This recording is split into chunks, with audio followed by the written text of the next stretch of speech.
Hey everyone, in this quick tutorial, I'm going to show you how to change Google Authenticator on Kucoin.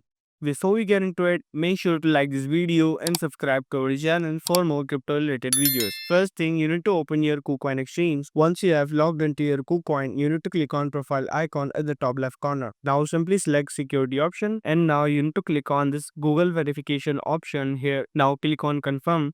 After that, you need to enter your old Google Authenticator code. So simply open your Google Authenticator, copy your code and paste it here. Now here we can see your new setup key. So simply copy this setup key. And after that, you need to open your Google Authenticator again and click on plus icon and again click on enter a setup key. Now code name, any name you want and paste your key here. After that, click on add and your Google Authenticator code has been added. Copy this code and click on next. After that, you need to enter your new code in this verification system and click on activate. And here you can see my Google Authenticator on KuCoin has been successfully changed. And that's it. Now you know how to change Google Authenticator on KuCoin. If this video found you helpful, make sure to like this video and subscribe to our channel for more crypto related videos.